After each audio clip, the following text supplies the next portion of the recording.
വർഷങ്ങൾക്കിപ്പുറം അന്ത്യപ്രവാചകൻ മുഹമ്മദ് നബി സ്വല്ലല്ലാഹു അലൈഹി വസല്ലമയുടെ നിർദ്ദേശപ്രകാരം നാടിന്റെ നാനാദിക്കുകളിലേക്ക് മുസ്ലിങ്ങൾ പ്രബോധന ദൗത്യവുമായി പ്രവേശിക്കുന്നു.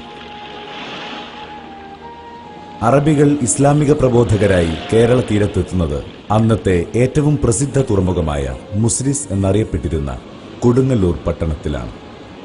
ആത്മാർത്ഥതയും പരസ്പര സ്നേഹവും സ്വഭാവശുദ്ധിയും സത്യസന്ധതയും പുലർത്തിയ മാലിക് ബിൻ ദീനാറിനെയും സംഘത്തെയും കേരളീയർ ആദരിച്ചു.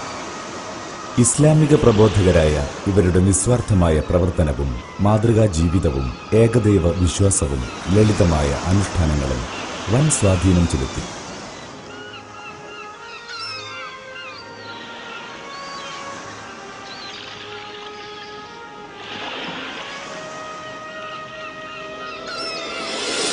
കൊടുങ്ങല്ലൂരിൽ രാജാവിന്റെ അനുമതിയോടുകൂടി ചേരമാൻ മസ്ജിദ് സ്ഥാപിതമായി. കൊല്ലത്തും പഴയങ്ങാടിയിലും ബക്കന്നൂർ, മംഗലാപുരം, കാസർഗോഡ്, ശ്രീകണ്ഠപുരം, ധർമ്മപട്ടണം, പന്തലായിനി, ചാലിയം എന്നിവിടങ്ങളിലും പള്ളികൾ സ്ഥാപിതമായി. കൊച്ചുമക്ക എന്ന് വിശേഷിപ്പിക്കും വിധം പൊന്നാനി ഇസ്ലാമിക പ്രബോധനത്തിന്റെ കേന്ദ്രമായി.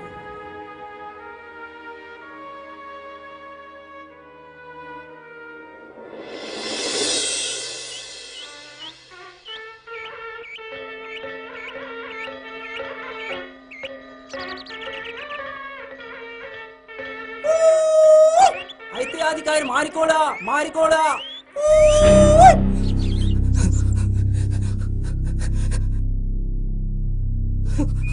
ഈശ്വര മാറിക്കോ മാറിക്കോ മാറിക്കോ.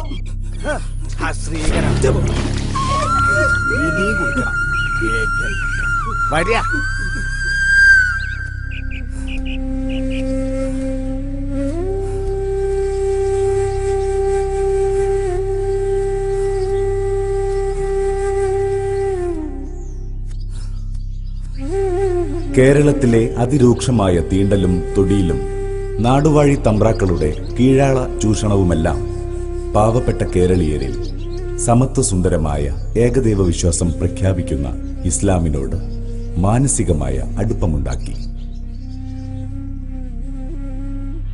തീരപ്രദേശങ്ങളിലും ദരിദ്രരിലും ദളിതരിലും ഇസ്ലാമിക സന്ദേശം അടിച്ചുവീശി.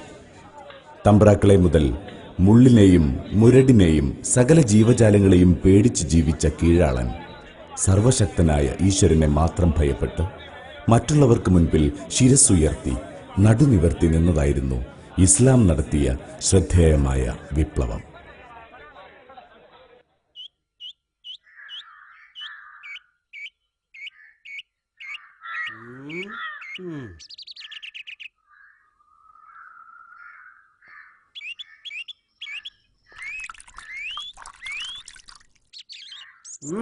കുടിച്ചോളാ.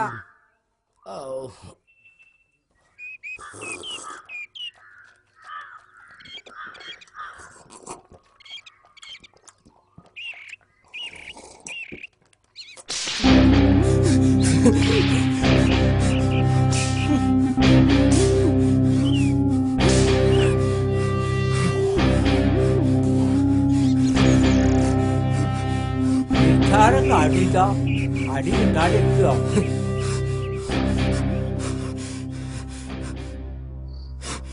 അല്ലാഹു അക്ബർ. അൽഹംദുലില്ലാഹി റബ്ബിൽ ആലമീൻ അർറഹ്മാനിർ റഹീം മാലികി യൗമിദ്ദീൻ.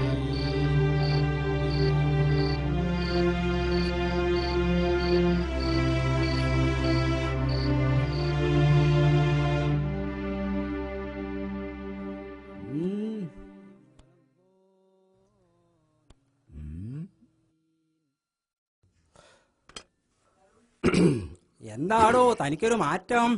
തന്റെ തലയെന്താ താഴില്ലെന്നുണ്ടോ അഹങ്കാരി? എന്റെ തല ഞാൻ പടച്ചോന്റെ മുന്നിൽ താവൂലാമ്പ്ര. തമ്പ്ര അത്ര കൂട്ടിയാലും പടച്ചോന്റെ അത്ര ആവൂലാമ്പ്ര. ഞാനൂലും പത്തി വിടർത്തി